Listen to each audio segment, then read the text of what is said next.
Today I'm going to be working on the Viola Etude for Allstate Orchestra. So this is number 10 in the Franz Wohlfahrt Foundation Studies for the Viola, Book 2. And the biggest thing to notice about this piece is that it is all made up of arpeggios.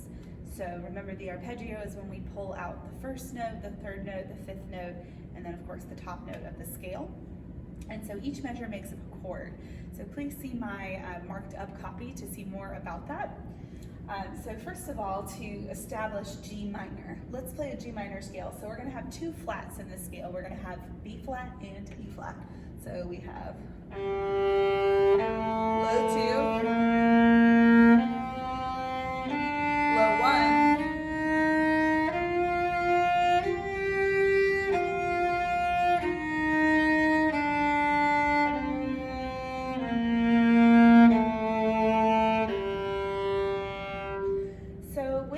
scale. That was just a natural minor scale.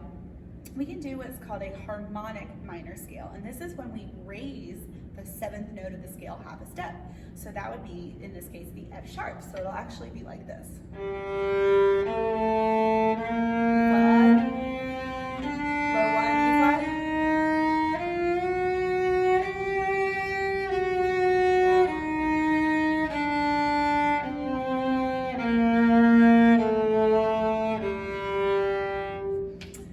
As you can see, I almost forgot to slide back up to F sharp, but when we're going from E flat to F sharp, that's going to be a half step and a whole step, and then a half step F sharp to G.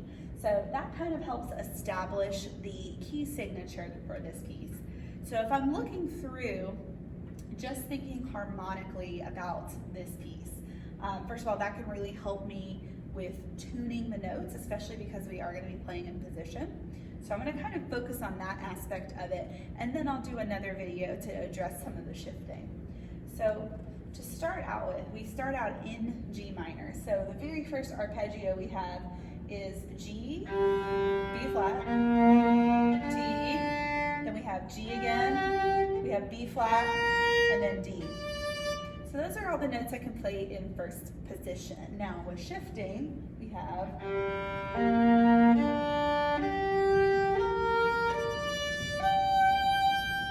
all those notes fall under G minor, G, B flat, and D.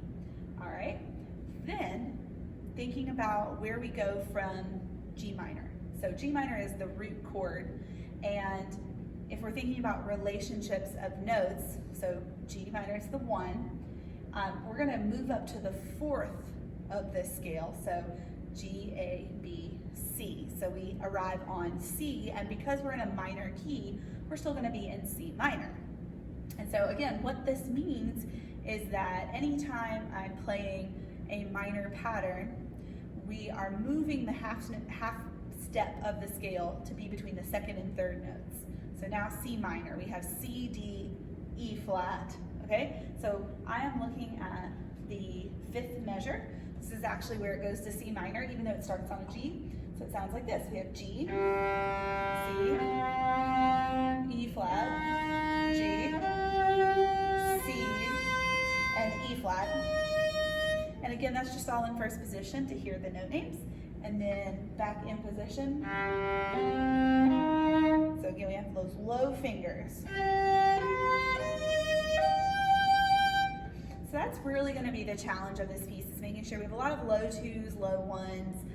In position, we have low 3s. Okay, so it's knowing where those half steps are. All right, so this pattern continues G minor, switching to C minor. Then we move into measure 9, 10, 11, 12, 13. Okay, so listen to measure 13.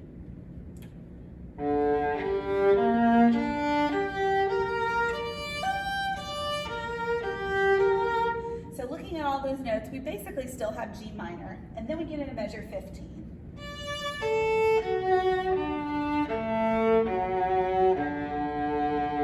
So let me play it backwards, starting in measure 16. We have D, F sharp, A,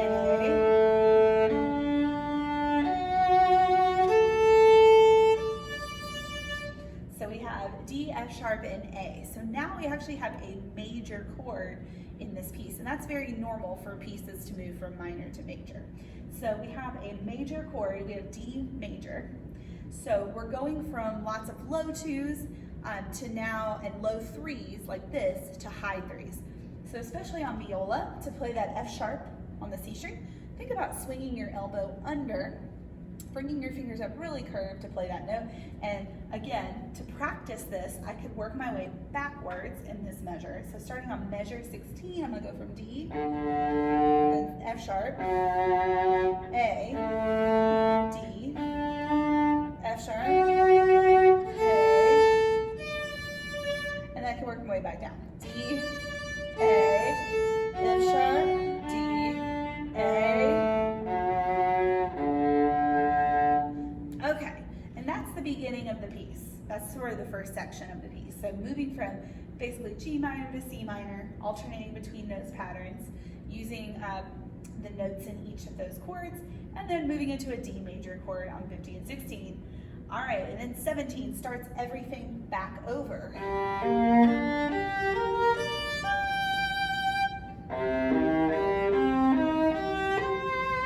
So I have G minor and C minor again. Then we get into measure 21.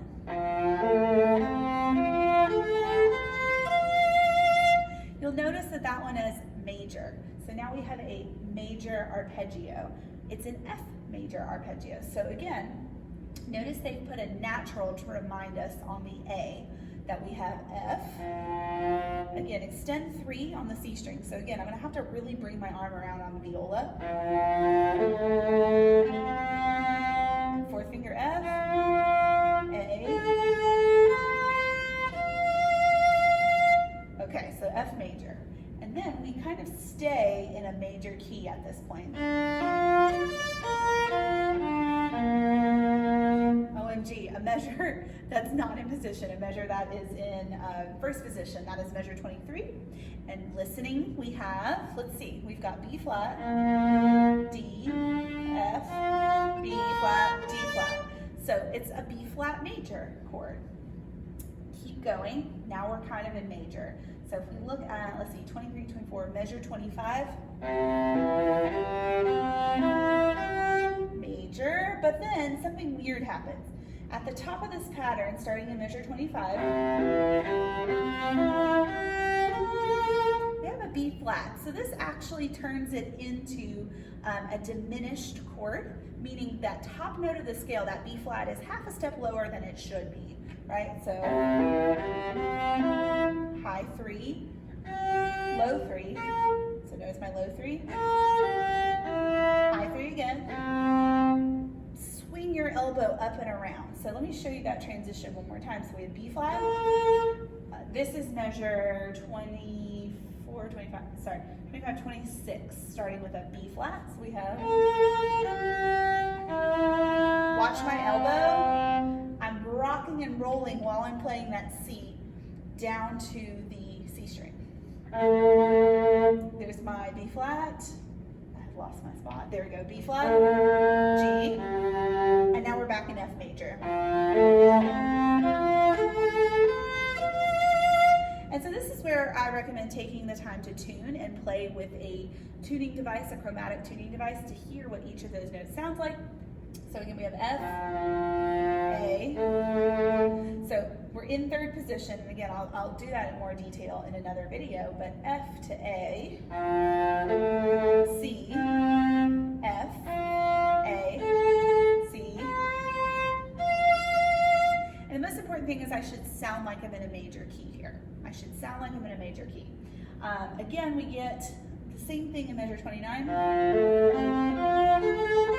But here's a diminished chord again. We actually switch back to E flat. E flat again. B flat. And so again, I've got to swing that elbow up and around, pointing that elbow towards my belly button. Extend F sharp. And then we're back in G minor, like the beginning over here at measure 33. And so notice one of my strategies that I'm using is to go through this simply note by note, not worrying about any sort of rhythm or articulation or tempo. just taking it note by note to listen to how those notes sound together. All right, so in another video, I'll look a little bit more into shifting and how we would play this, how we would play the shifts. And for now, I'll use this video to help you practice some of the strategies for listening to these note names. Okay, so just to recap, we have G minor, so you can play along here. We have G, B flat, D. This is where we would shift, G, B flat, D, and G, D, B flat, G, D, low 2 B flat. We would have C minor, so let's just do one octave this time. So we have C, E flat, G, C,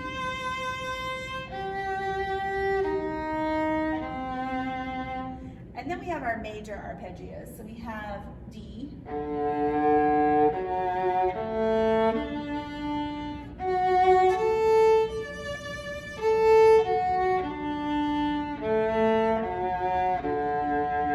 we also have our F major, and so that one is going to start again. Let's do this one in third position. So F, A, C, F, A,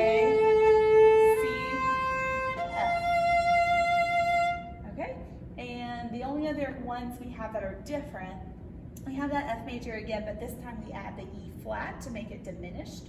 Again, diminished just means we're bringing it down half a step.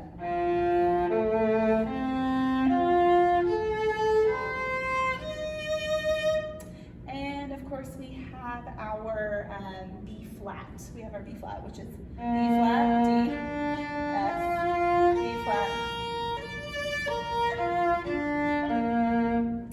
Those are the basic building blocks of this etude. Happy practicing!